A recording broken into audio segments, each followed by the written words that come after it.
when you take a look at the diagnostic criteria that clinicians are using to diagnose someone with narcissistic personality disorder, you will see where they are essentially negative personality or character traits that you would not want in an intimate partner, a business partner, a family member, or a good friend. Because essentially what we are looking at here is toxicity.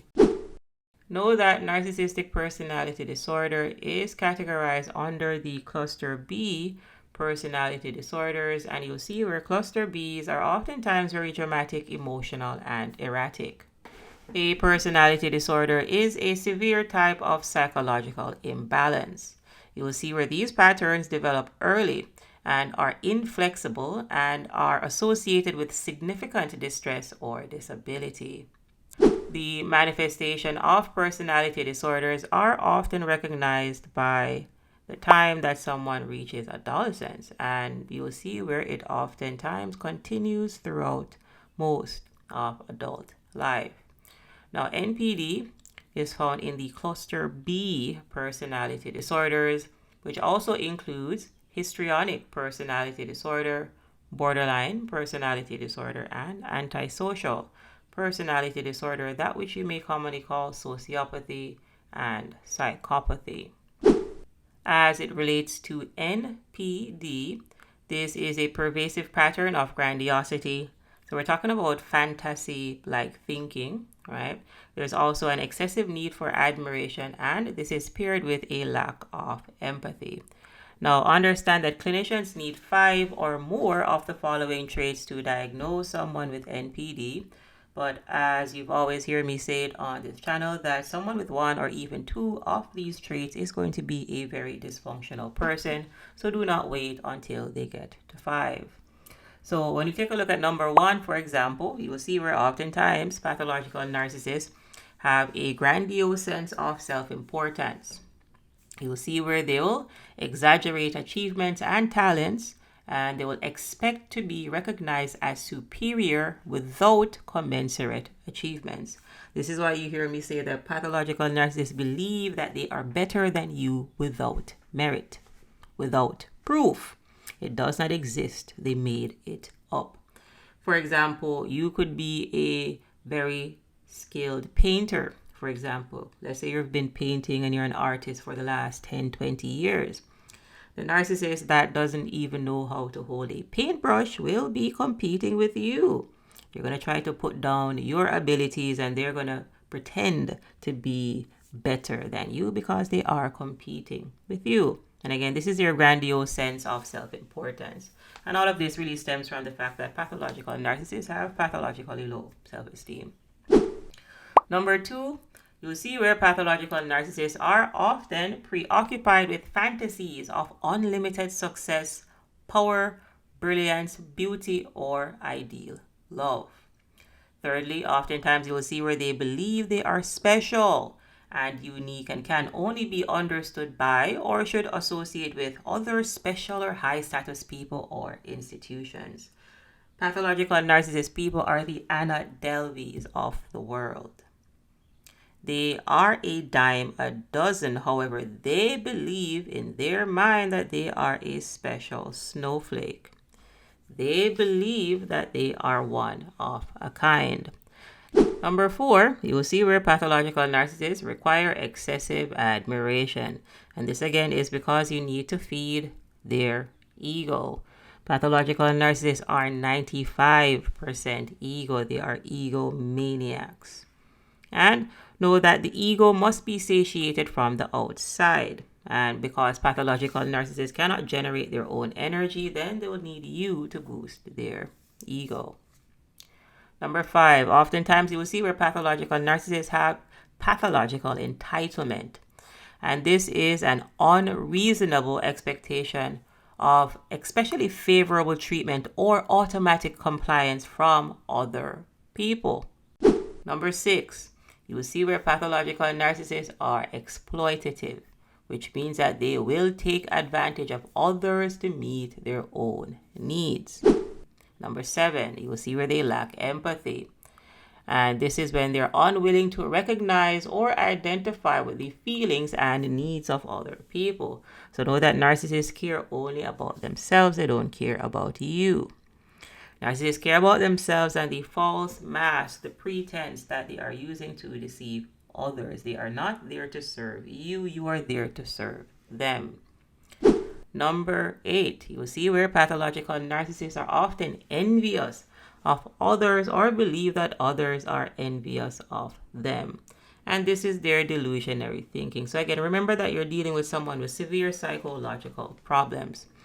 And pathological narcissists are envious people because they have not been regulating their emotions properly. Because again, they are emotionally immature. They have a personality disorder. The entire personality is disordered. The entire psyche is disordered. So they have mental problems, problems with regulating their emotions, and also problems controlling themselves.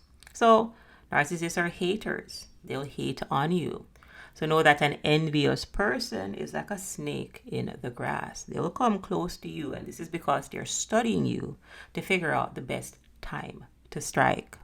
And know that envy is the precursor to betrayal. Now, there are about 3 episodes that I've done on envy, and I'll link them here in the description section because envy is a very important emotion that you need to learn how to discern. Envious people are very dangerous people to have around you because envious people do not like you. They hate you, and they'll eventually betray you because they do not like you.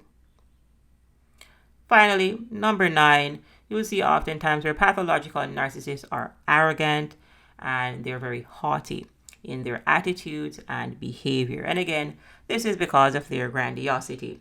This is their false sense of superiority. This is their egomania. This is their big-headedness. And in their big-headedness, it is how they feel better about their pathologically low self-esteem. Self-esteem so low that they probably have to look up to see it, meaning that it is little to non-existent because you are dealing with a self-loathing individual that is stuck in a rigid perfectionist type state, and because they believe that they're perfect, well, perfect people do not need to change, so they're based in shame and they cannot move past their pride, and pride comes before the fall, so they fall right back down to shame. And that is the narcissistic pathology. It is patterned dysfunctional behavior. They have severe psychological problems. The entire psyche is disordered. The entire personality is disordered. So they have mental problems. So you are dealing with someone that is losing their minds, again, at the emotional level. They are emotionally immature. They're very erratic, unstable, very dramatic, very emotional because they are based in shame and they're unable to move past their pride. So pathological narcissists do not have access to higher level emotions such as courage, acceptance, love, and, well, empathy because, again, they're empathy impaired. They have access to apathy. Apathy is what you'll find down there between shame and pride. And again, at the willpower level, you're dealing with people that cannot control themselves because, again, the entire personality is disordered. The entire psyche is disordered. So know that if you are dealing with a pathological narcissist, someone that is displaying the patterned dysfunctional behavior of narcissism, you should safely make your exit. So you do this by going no contact, where you blow the bridge up and you pretend that a pathological narcissist does not exist because they don't. Pathological narcissists pretend to be who they are not so that they can deceive others to get into relationships so they can feed on their supply. So when you go no contact, you are blowing the bridge up. So again, the narcissist does not exist. Who you were interacting with was a mask. What you were interacting with was a pretense. You cannot know a narcissist because they don't exist. The personality is disordered. Dr. Jekyll is Mr. Hyde. It is the disorder. There's no personality for the narcissist to go back to because their true personality did not develop. What they developed was a personality disorder. Pathological narcissists do not have a true self. The entire disorder of narcissistic personality disorder is born out of self-abandonment. And they abandon their true selves for an ego. And everything that you see manifest itself on the external realm, in the physical realm, is coming from the fact that they identified with their ego. They identified with a mind-made construct. They identified with the thoughts in their mind. And if someone believes that they are their mind, then that person is losing their minds.